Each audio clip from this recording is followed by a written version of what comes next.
All right. Hey, everybody. Sina, maybe if I turn my camera this way, you'll know where I'm at. Do you recognize those logs? No. I'm in my condo, which was right below Jacqueline's condo. And I thought maybe because Shauna and Jacqueline had those logs, you would say, oh, you're at the condos. So I'm in La Vida because we have a retreat starting tomorrow.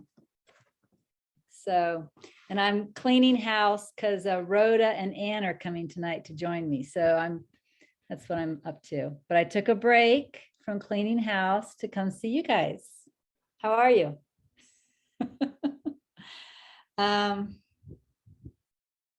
So Yolanda, you're not wearing a sweater, are you?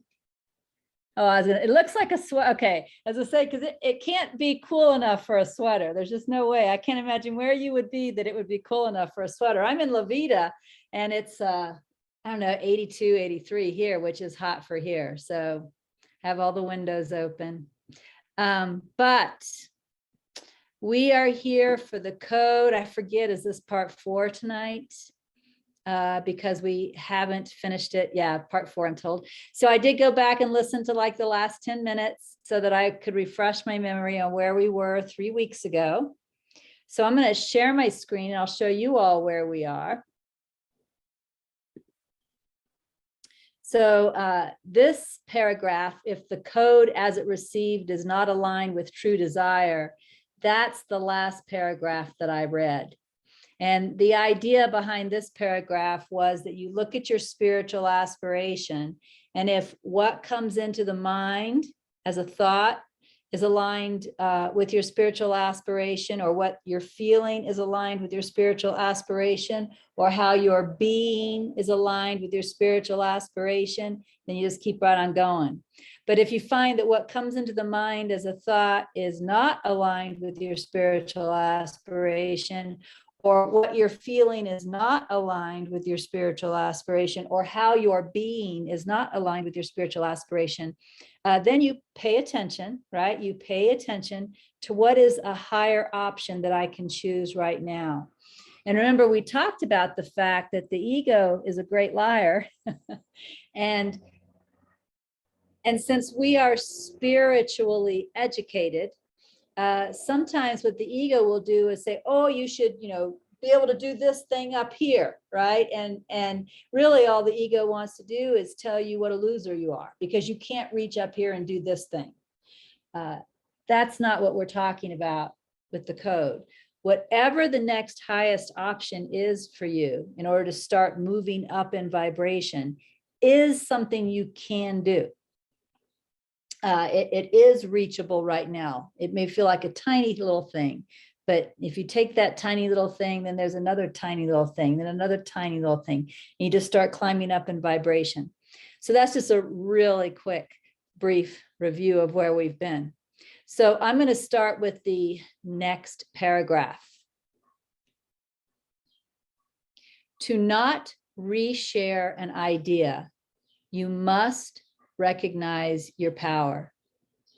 You must step into your power and choose to be the role of source or creator instead of playing victim to your thoughts. Accepting that code comes to you through your previous interpretation is accepting responsibility for the code. This acceptance may seem easy or strained.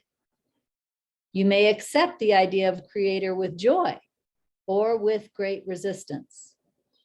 The time it seems to take to accept responsibility for the code will vary based on your basic reaction.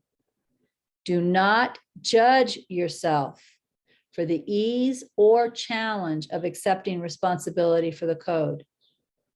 Rest, relax, be patient. Accepting responsibility is key. So no matter how long the time is very well spent. So in this first sentence, when it says to not reshare an idea, you must recognize your power, right? And it goes on to say, you step into your power and choose to be the role of source or creator. instead of playing victim to your thoughts. And then the rest of the paragraph is talking about taking responsibility, recognizing your power, stepping into the role of source or creator, accepting responsibility are all the same thing. It's just 3 different ways of saying the same thing. So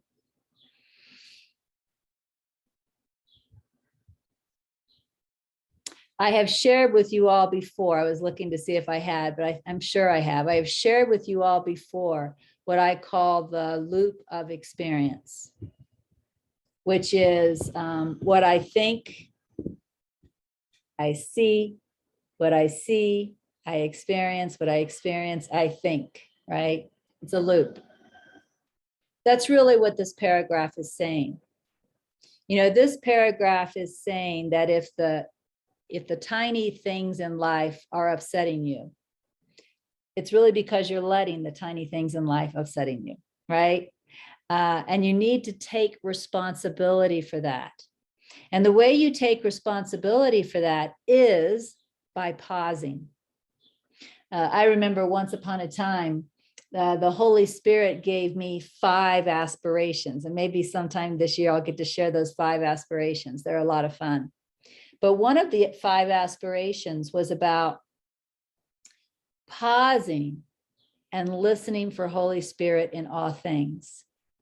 And what I was guided to do was create a vision board, kind of like you do for The Secret, if you all know The Secret, for the law of attraction. But I was guided to create this vision board for these 5 spiritual aspirations. And for the one about pausing and feeling within, you know, before acting, I found this picture of Pocahontas, the Disney character version of Pocahontas, kind of kneeling on a rock, and the wind was blowing her hair. But, you know, she just looked like she was pausing on that rock before determining what steps she was going to take next. And I think if I remember correctly, when I found it, it was even like an online color sheet, you know, like for kids to color. So I colored it and then I put it on my vision board. It's amazing how helpful that was. You know, just coloring, you know, picking out a picture that represented pausing and looking within instead of acting, taking the time to color it, you know, you're spending a little bit of time with a picture when you're coloring it, and then putting it up on a vision board right in front of my eyes where I saw it several times a day. I actually, at some point, I don't know exactly how long it took, but I actually learned to pause before speaking, pause before acting, right? Pause. And when you pause, it gives you the chance to check within for what is my highest option. You know, the way that's worded in Inner Ramana, if you've read the teachings of Inner Ramana, is you ask, what am I to do now? Right? But what am I to do now? This is all one teaching. What am I to do now is reaching for what is my highest option? What am I to do now? What's the best choice for me in this moment? That's taking responsibility. Can you guys hear all the traffic? Should I close my door? Can you hear the motorcycles going by and stuff?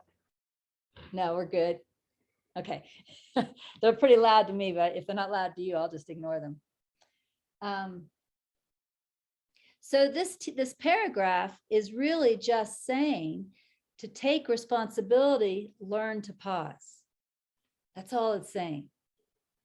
To act as creator or source. Those are very big words, right? Learn to pause. Now, what a lot of people misunderstand, oh my goodness, this is such a terrible misunderstanding. Please don't make it. When they think about being source or they think about being creator, they think, oh, I'm going to decide what I want, what will make me happy, and I'm going to create it. Like I want all the motorcycles to quit driving by for an hour, you know, and I'm going to create that with my mind. Motorcycles quit coming, you know. That's not what this is about. That's actually still being an ego. I mean, what I want. Do you hear that? I'm going to figure out what I want, and then I'm going to make it happen. you're never going to raise in vibration that way. You might even go down in vibration, but definitely you're going to stay where you're at. So another word, which almost sounds like they contradict each other, another word for stepping into your power as source or as creator is surrender. Those are the same things. You step into your power as creator by surrendering, by that taking that pause, by going within. What am I to do now? And, you know, just like any other skill, the more you do it, the better you get at it. And I remember when I first started the practice of surrender, I didn't realize I was afraid. You know, I didn't feel fear or anything, but I was afraid because I was afraid I would hear wrong and do the wrong thing. And then there was this feeling that if I heard wrong and did the wrong thing, of course, that means I'm bad. I'm a loser, right? All that lower vibration stuff is in it. That's perfectly natural because for most of us anyway, when we start the practice of surrender, guess where we are? We are in the lower vibrations. And so the fear that I'm going to be wrong is right at my vibrational level. The fear that if I'm wrong, I'm going to be bad is right at my vibrational level. But if I don't practice surrender anyway, I stay right at my vibrational level. You see how this works? So one thing that I was taught from within was not to worry about being wrong. Just have the intention to hear spirit and trust what I hear. Or, you know, it's not always words. It's sometimes just the feeling of what to do. But trust that that would be spirit, that I have the intention of spirit, whatever comes, trust it and just do it. And living from trust instead of living from fear is already a higher vibration. It's amazing how easy this stuff is when we get it. So if I'm choosing to ask within, what am I to do now? Comes, and then, oh, I'm not sure that's right. What if I heard wrong? Blah, blah, blah, blah. I'm actually keeping myself at a lower vibration. I ask, what am I to do now? Something comes in, Okay, I'm going to trust that. Even in the act of saying, okay, I'm going to trust that, I just raise myself in vibration. You know, I remember telling somebody that after we finished the code, the next thing I would do is kind of go over a thing where I'll teach the difference between the ego and the Holy Spirit, or whatever you want to call the right mind, so that we can all recognize the difference. But basically, we'll do like 2 columns, you know, we'll create 2 columns. And basically, whenever you pick anything from the ego column, what you're doing is you're either staying at your current level or possibly even dropping in vibration. Whenever you pick anything from the Holy Spirit column, you're going to raise in vibration. And some of that stuff in the Holy Spirit column is so simple. It's like trust, accept, be patient, right? I mean, it's stuff that we're all capable of. And just in taking these little bitty steps, we're raising our vibration. So as crazy as this sounds, by choosing to think that you can't follow guidance, or by choosing to not trust an intuitive prompt that you receive, you are choosing to keep yourself at a lower vibrational level. By choosing to try, by choosing to have the intention to pause and ask within, what am I to do now? By having the intention to surrender, a genuine intention, by trusting what you feel, you're raising yourself in vibration. You see how easy this stuff is?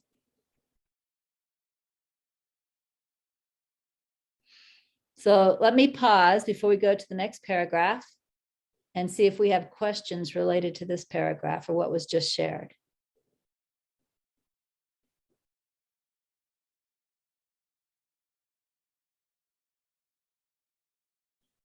No. All right, then I'll go on to the next paragraph.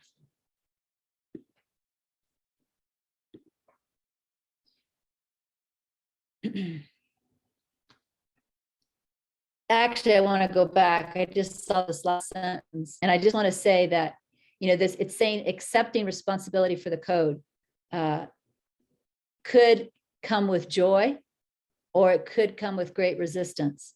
Another way of saying that is choosing to surrender, choosing to pause instead of going with whatever code is coming into your mind that you think are my thoughts, right? Instead of just running with, quote, my thoughts, which is the code that's coming into the mind, choosing to pause and surrender may be something that you will do with great joy, or it may be something that you will do with great resistance.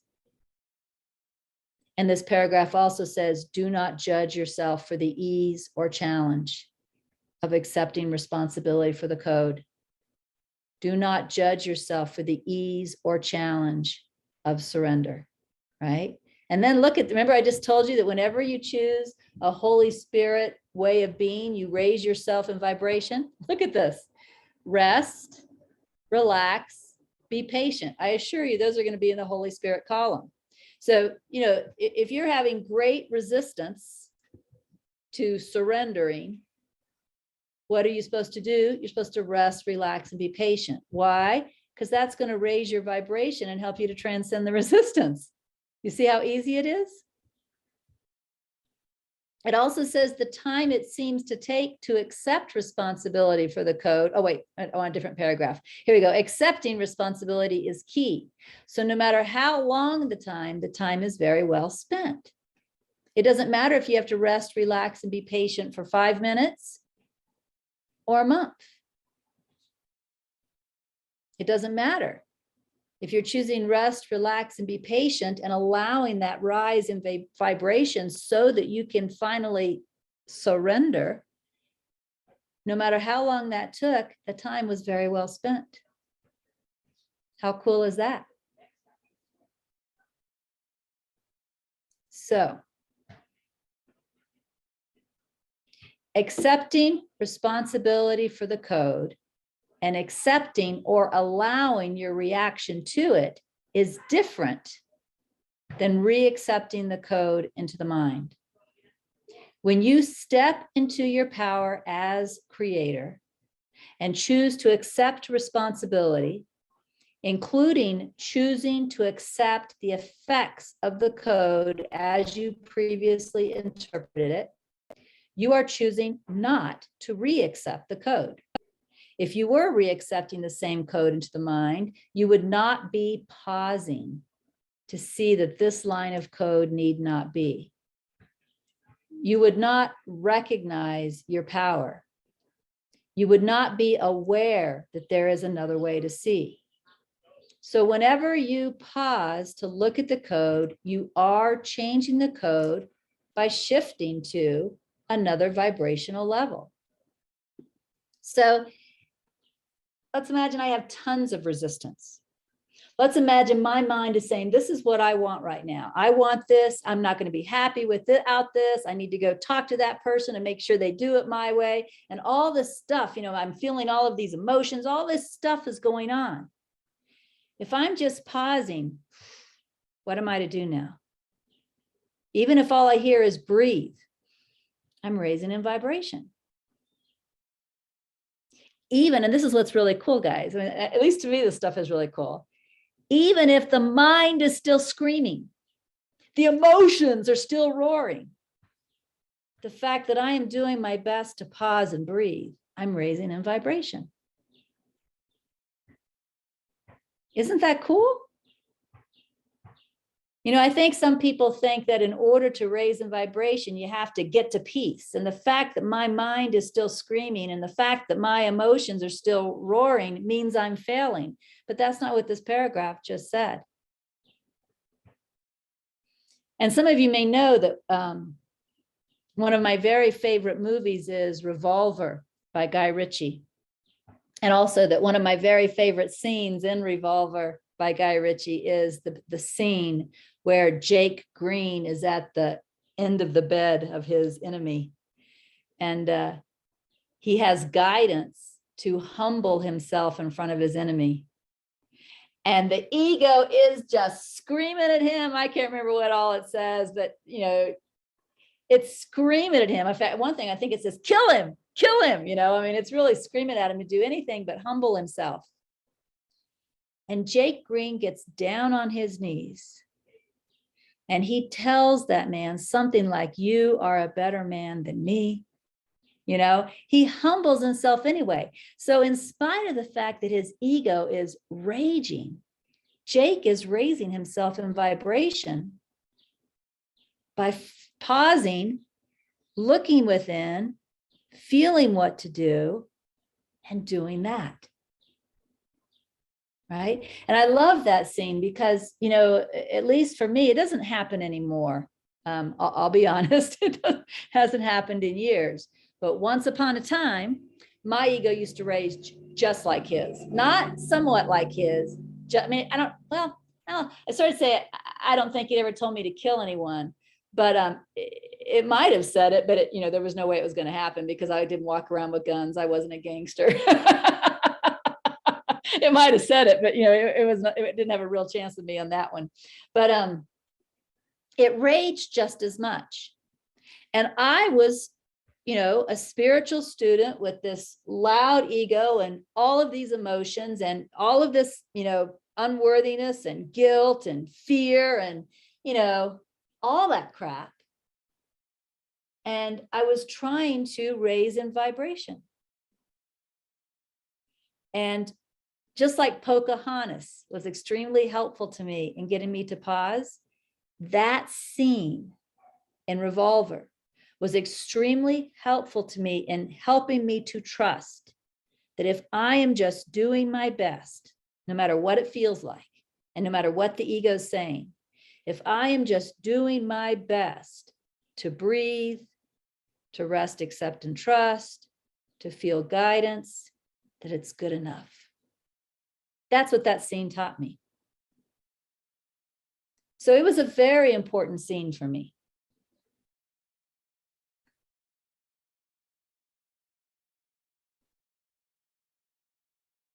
So again, what we're being told here in the code is that whenever we're trying, no matter how successful it looks like, we're raising ourselves in vibration. Just the fact that we're trying. Just the fact that that's where our attention is. That's what our desire is, right?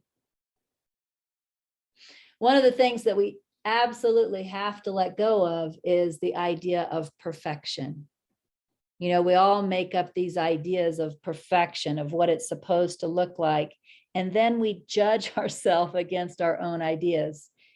And that judgment keeps us lower in vibration. So we need to let go of these ideas of perfection. Guess what it is? It is what it is right now. Guess how well I'm doing? I'm doing as well as I'm doing right now. Right?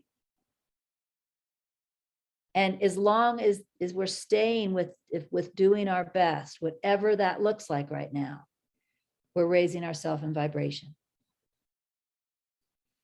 So again, before going on to the next paragraph, I'll pause and see if there are any questions or comments.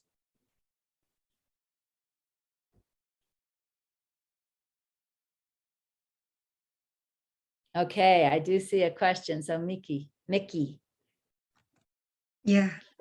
Okay, I know I'm getting hung up on a little detail here, but at the beginning of the last paragraph, it says to not reshare an idea.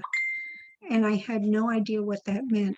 Oh, sure. And it probably referred to the paragraph before, and I watched the last video again. Okay. But that's okay. Don't worry about it. So, you know what, if you ask the question, you're probably not the only one in the whole wide world that's going to hear this that needs the answer. So it's so perfect. But to not reshare an idea. Whenever we fully believe an idea, we also send that energy back into the universe. So that's what it means. So if I fully believe that, let's say I fully believe, well, you should have got that. I've been teaching this. I've taught this 3 hours already, right? If I did that, I send that judgment energy, that attack energy into the world. And not only does it affect what's happening here between you and me, but somewhere out there it paints a picture, you know, the idea of judging and attacking and whatever comes into somebody else's mind. And most likely, since almost everybody in the world is ignorant, they're going to follow through with it. It just keeps going round and round and round and round and round. We're just all sharing this stuff. But when an idea comes into the mind, and I choose to pause, I choose to rest, accept, and trust, I choose to do whatever my next highest guidance is, instead, I'm not resharing the idea. I actually take that little bit of attack out of the universe. It doesn't go back out there for somebody else to live. Isn't that cool? That's very cool. Yeah, it's very cool. You know, that's the power of forgiveness. And that's why we all, you know, you've heard many teachings, I'm sure, that say we all raise up together. Well, sometimes if you're looking around, you know, like it doesn't look that way. Look what they're doing and what they're doing and they're doing. But what's happening is this little bit of attack I didn't believe is disappearing. This little judgment I didn't believe is disappearing. This little fear I didn't believe is disappearing. That's literally being taken out of our universe, you could say. So in that way, maybe nanobits, but the entire universe is raising up in vibration as I raise up in vibration, because I'm not resharing that crap. That's how we're all miracle workers. That's the true definition of a miracle worker.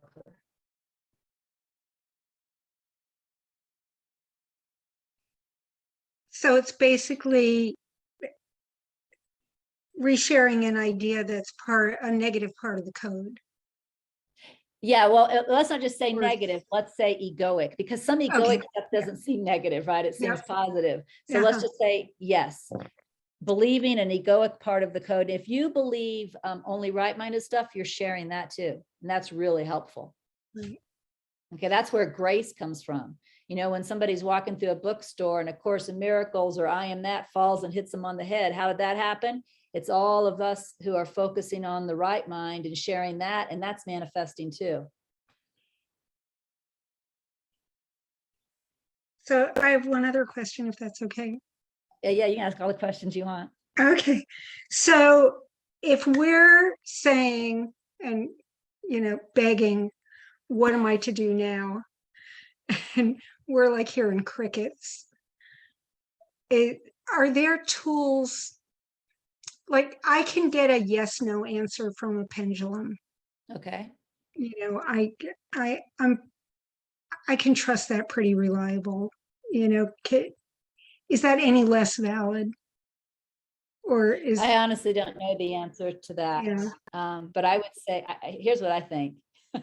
I think if you can get a yes, no answer from the pendulum, you get a yes, no answer from yourself. So start with yes, no, ask yourself the same. You can, it's just That's asking for so much trust. But that's how you raise yourself in vibration. That's the point. Mm-hmm. You see, as long as you're afraid that you can't, you stay right where you're at. Right. So you have to start taking those steps, and you may not be what one would call 100% successful at first, but you just keep trying and you're going to raise up in vibration and it's going to change. Just ask for yes, no answers in the beginning. Just start right there with that. Okay. Okay. Okay. And then feel. You may not hear a yes, just feel. Feel for the inner pendulum. Okay. Thank you. You're welcome. Anything else before I go to the next paragraph? Oh, I don't have a clock in front of my face, but there's one on my computer, so I'm good. Okay, next paragraph. Then you guys must be getting tired of the code. All right, so now this last paragraph said, whenever you pause to look at the code, you are changing the code by shifting to another vibrational level. Now, this paragraph says, it's true that this is not a true edit of the code. The symbol of editing is useful, but at the level of individual, that power does not exist. Remember, the total layered code comes from the totality. So by choosing another way to see, you are choosing to shift vibrationally to another layer of the same basic code. Every option is already written, but the option you choose affects the overall writing of every layer of code. So many of you have heard the statement, the script is written, or you've heard things, like you've heard about karma or something similar. So at least the way I imagined this in the beginning was I imagined that, let's imagine humankind lasts, I doubt humankind lasts 1 billion years. I'm sorry to not have that much faith in us. So let's say humankind lasts, we'll give them 20 million years. Let's imagine humankind lasts 20 million years. I imagined that every instant of those 20 million years were already written, and that we were like little robots and we didn't have any choice about anything. That's not the way inner wisdom taught me about the code. That comes from a mind who still imagines a past and a future.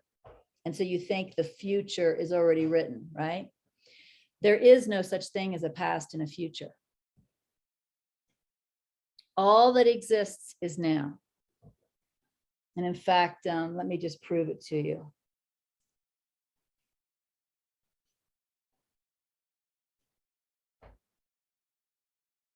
Okay, see this? That's supposedly seconds going by. Look at the seconds going by. And while your eyes are looking at the seconds going by, notice how the now is always here.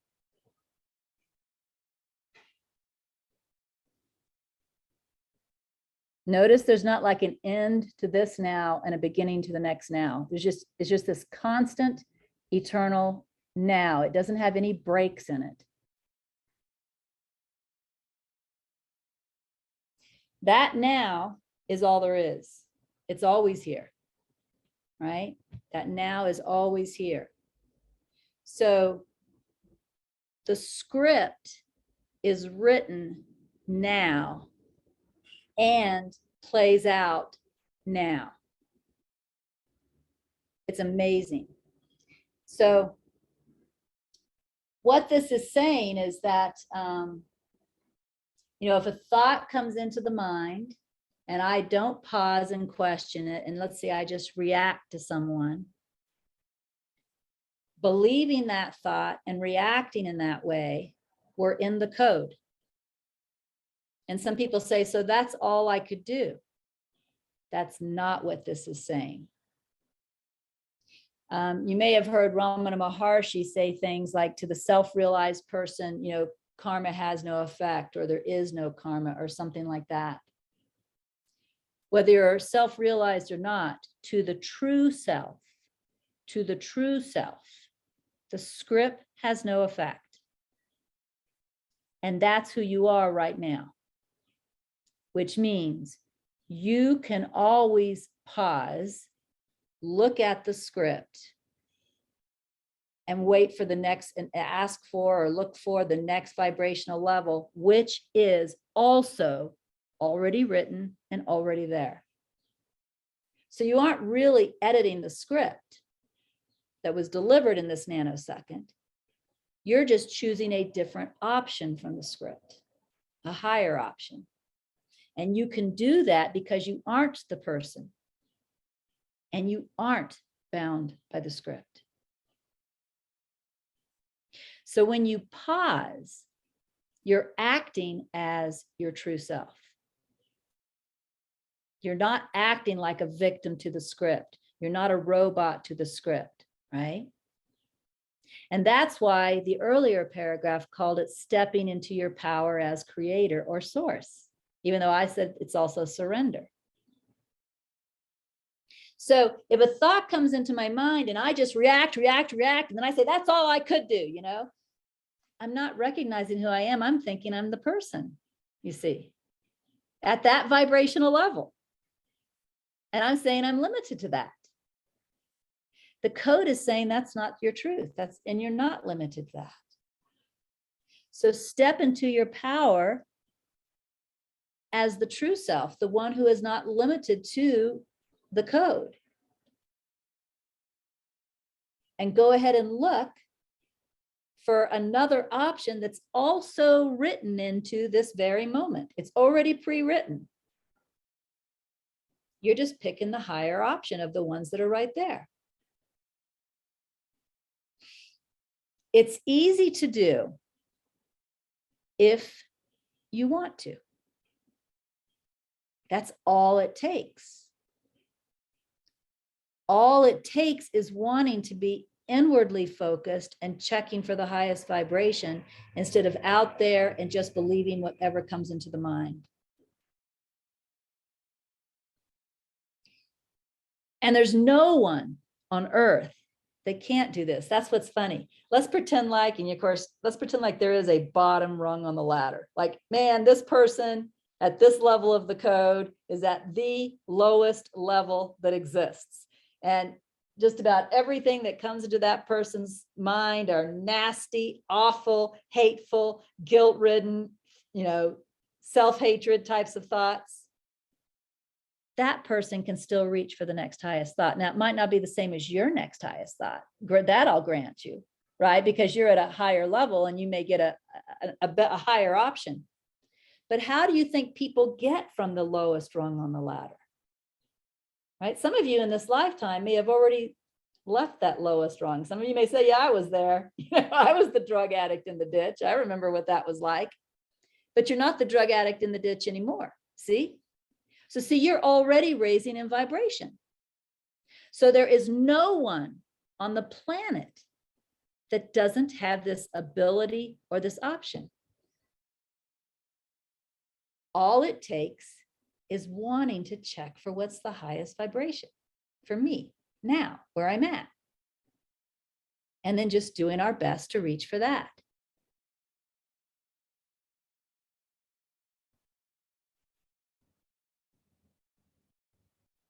Regina, Yes. Cindy has her hand up. Oh, thank you. Cindy's hand matches her wall, so it's harder for me to see. Go ahead, Cindy. You may have to change your skin color. I don't know. I'll look to do that. So as I'm listening to you, I'm experiencing a strobe effect Okay. because I've heard you teach. I've been in the car. I've spent 12 hours in the car this week, and I heard you teach your Big Bang mystical experience twice in Gentle Healing with Rupert Spira, and then again in Clarifying the Teaching. And I'm currently I feel like I'm sitting in this experience watching the strobe, the creation of this, the creation of the story, the creation of the story, the creation of the story. And the question or the comment is moving that identification of the Big Bang happening now into this space of raising the vibration of the one mind, or the vibration of, because right now I feel like I'm watching Cindy having this conversation like as a strobe. Yeah. And looking to, or giving my willingness to release another bit of story or zero code or something with every strobe. And I'm wondering if you can comment on how that, the Big Bang and the strobe effect could maybe be used, or how it merges with what you're teaching right now. Sure. I'm glad you brought that up.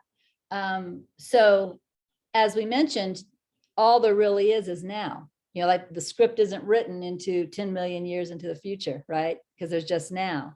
And that Big Bang effect that you're talking about is the delivery of the now script. It's boom, boom, boom, except I can't boom, boom, boom that fast.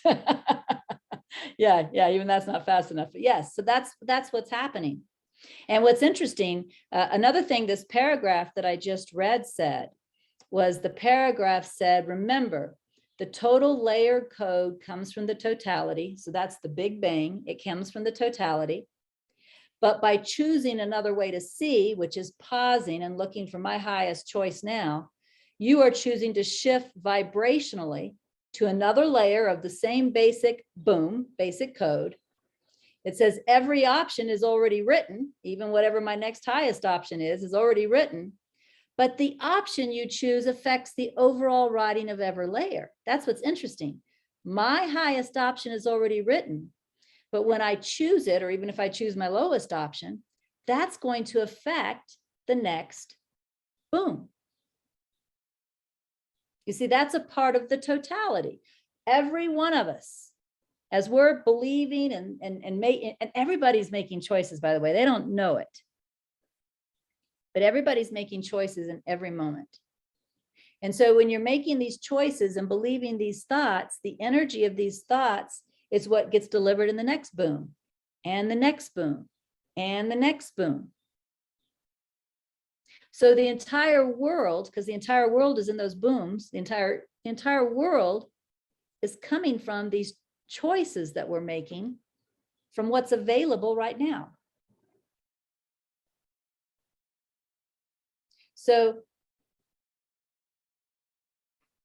it behooves us, not only for ourselves, but for everyone, to make the highest choice that we can make, because that higher vibration will go into the next boom. And in that way, it seems like it's editing a script, because, maybe something appeared to be going in a very negative way. Peace Pilgrim has stories, like the guy that offered her a ride one night, and then, I think maybe his intention was to rape her or something like that. But of course, she was just pure trust and pure light. And when she got in the car, and he told her she could go to sleep, and she went to sleep. When she woke up, he was staring at her in a funny way, if I remember correctly. And she asked him what was going on. And he said, when you got in this car, I did not have good intentions. But when you looked at me so trustingly and curled up and went to sleep, I couldn't hurt you.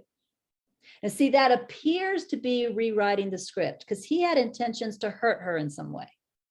And then his intentions changed. But it isn't really editing the script, because those future moments haven't been written yet. The future isn't written yet. But it did affect the boom, boom, boom, right? It affected the writing. So it's not an edit. You can't, in order to edit something, it has to already exist. It's not really editing the script, it's writing the script. So while I was driving last night, and it's in my head now, so maybe I'm just teaching myself. So what I was listening to you say, which I didn't get the first 3 times I heard you say it, was that you were talking about the second principle and how both the right mind and the wrong mind are both sitting in the second principle. Yeah. And we have the opportunity to sink back. And the way it is in my mind right now, I keep seeing opening a hole that allows the right mind to flow from the second principle into the third and fourth. into the Yes. fourth. And as I'm listening to you, I'm getting chills. It feels like it may be possible, at least for me right now, that my only decision is, how do I allow the right mind to flow into this moment? Yes. And that would be, I could just sit in there as it strobes. Yeah. And again, I just want to say this, because I know how minds are, not necessarily your mind, but maybe other minds that are listening. That doesn't mean perfect abidance as the right mind, because that might not be the vibrational level you're at yet, right? That means trying to do your best all the time, to feel for what's your best option all the time. That's all it means. It's the willingness, not. It's the willingness. Yeah. Thank you. It's all kind of, the teachings are all simplifying in this mind anyway. Good. Great. Good, because this is called clarifying the teachings. All right, Marisol. Hi, Regina. Hi. So I have a question about, so when we rise in energetic frequency, does that also make the experience and form a better one, like a happier one, more abundant? Oh, Yeah. yes and no. you know, this condo that I'm in right now, we rented out for the winter. And although our experience was not as bad as George's, George came back to quite a torn up place. This place was not in good shape. There are several, you know, I'm not going to go through the list, but there were several things that were filthy, dirty, broken, had, you know, holes burnt in them, you know, just all kinds of stuff. And so we had these people checked out, I think, on a Tuesday, if I remember correctly. They've been here for 6 months. And we use VRBO in the summertime when we're not using it. So I had somebody coming on Friday. So I have Wednesday and Thursday, right? And I walked in, and this place needed a lot of work. And so I worked and I worked and I worked and I worked. But I was as happy as if I was sitting on top of a mountain. See, so it's not that everything in form goes right according to what my mind thinks right should be. It's not that my tenets were perfect because I'm more highly enlightened than George. George must be low because his tenets were awful. It's not that, you know? It's just that the joy is here because of the vibrational level. And it doesn't matter what's happening in form. It doesn't change the joy. Does that answer your question? Yes, and there's still like a I don't even know what to call it, because I'm just like, you know, I feel like how you were giving the example of the drug addict, right? When you're Yeah. in like the lowest of the low, where you're Yeah. it's like I feel like the lower I am in frequency, the less I allow goodness to come in. Like does that, like, Well, if you go up higher in frequency, it's like, well, again, it depends on how you define goodness. See, I think as you go higher in frequency, you don't define goodness in form anymore. So for example, Peace Pilgrim was, quote, homeless. Jesus was crucified. Goodness, there is goodness, but goodness is being, your way of being is the goodness. They're the same thing. It has nothing to do with form. You are the goodness.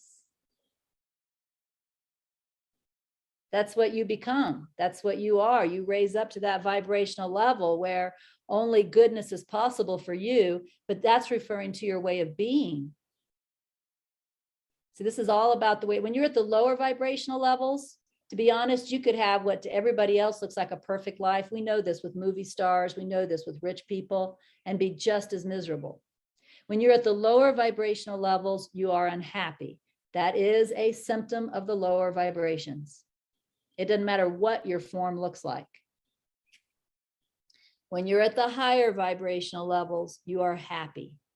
That's a symptom of being at the higher vibrational levels. And once again, it doesn't matter what your form looks like. So there's a severing between how you feel and what's happening out there. In fact, I was telling George on Friday, you know, this is still a type of duality, all right? So you don't have perfect non-duality until the first principle of God. At the second principle of God, there's still a type of duality, but it's broken down to its basic elements. The only kind of duality you have is here, which we could also call I am, right? But the presence that's here, you have here and you have happening. And happening has no effect on here anymore. That's what it looks like at the higher vibrational levels. So you're happy, and happening keeps happening. Ask Jacqueline about my finances. I showed her that a week ago. Jacqueline, with thumbs up, what do my finances look like right now? They're like, oh, come on, you know they're like this. Doesn't matter. You know, so that's the situation. Also, so I think when you're at a lower vibrational level, you can't help but think that things have to change in form for you to become happier. But as you raise in vibration, that will naturally die because that just isn't truth. Okay, I so guess just realize, Yeah, I guess I'm still in those lower, in the Yeah, lower just- realm. Yeah, just realize that will sever. Yeah. All right, Anish. Regina, can you hear me? Oh, only let me turn up my volume. You're a little low tonight, but okay, go ahead. So I understand that you're saying I might be able to make changes here as well if it's hard for you to hear me. No, I hear you now. I hear you. I turned up my volume.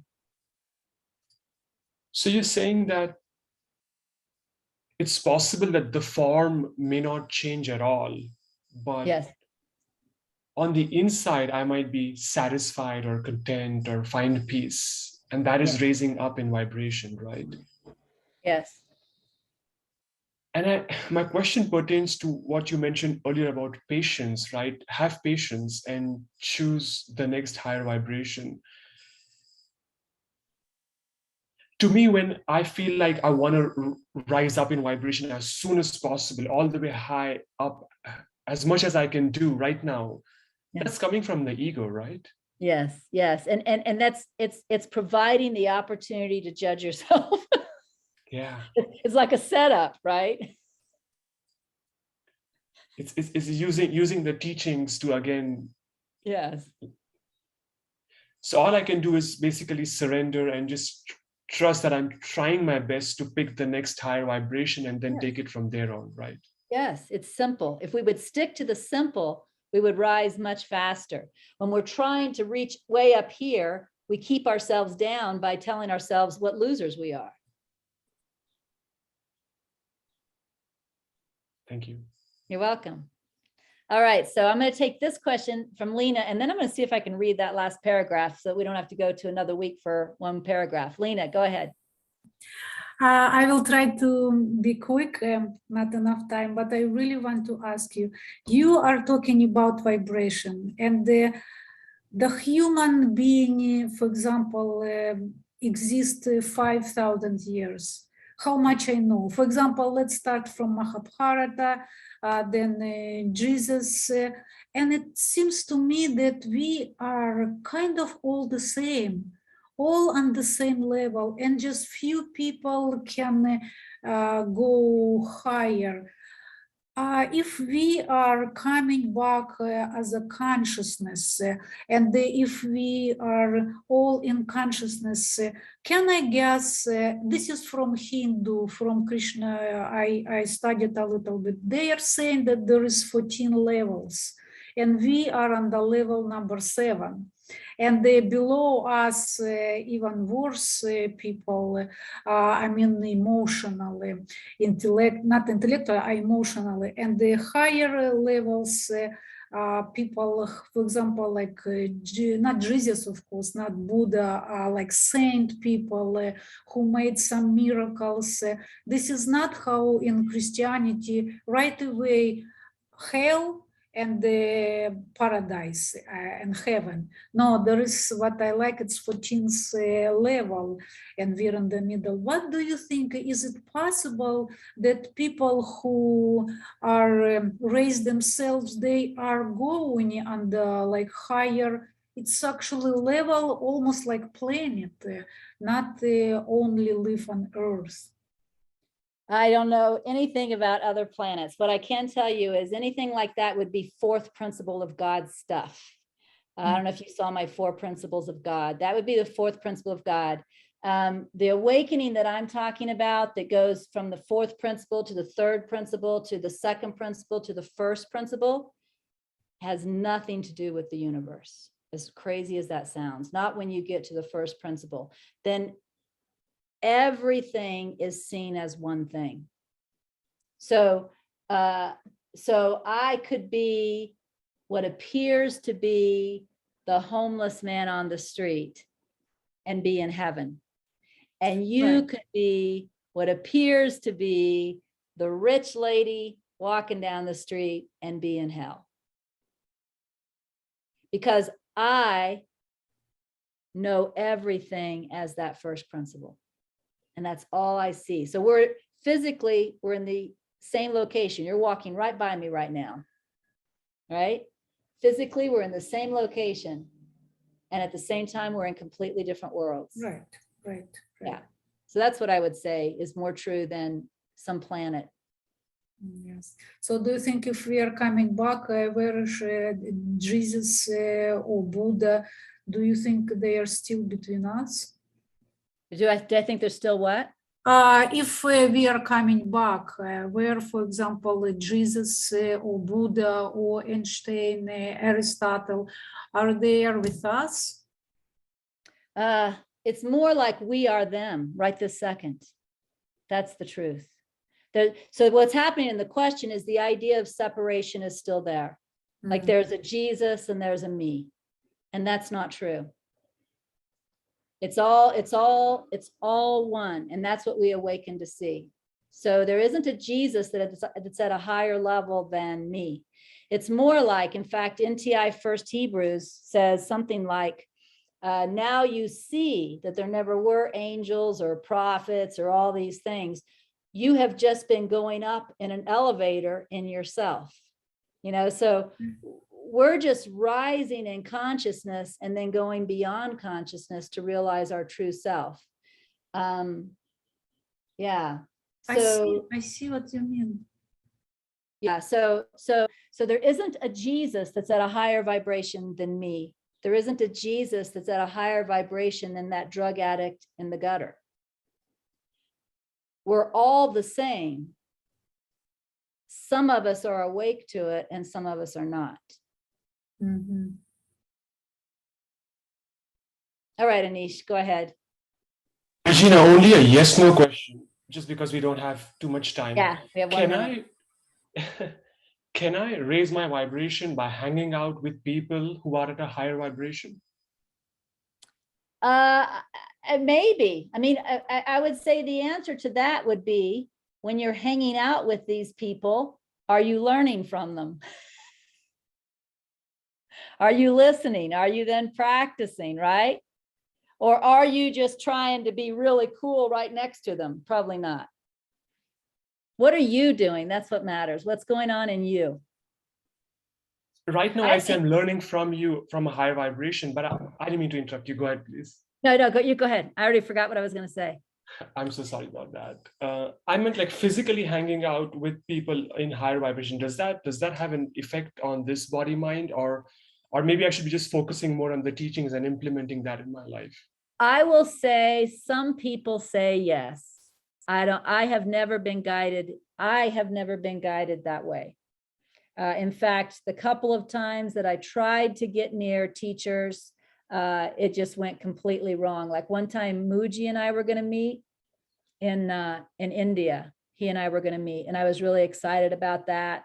I went to India. They didn't approve his visa. They approved his visa 2 days before I had to leave. It's just like the universe didn't even let us get together. So, and that's been my experience. So I have always been guided to go within. And when I tried to put myself with an external teacher, it was not supported. So why don't we just say in that way, maybe different people have different scripts and you need to learn to trust whatever is happening for you. There's probably not a one answer fits all, one size fits all answer, right? Okay, so we only have half an hour next week. That's cool because we have one paragraph left. So we'll do our one paragraph left next week, and maybe we'll finish the code. All right, y'all. Have a wonderful week. I'll see you next week. Bye.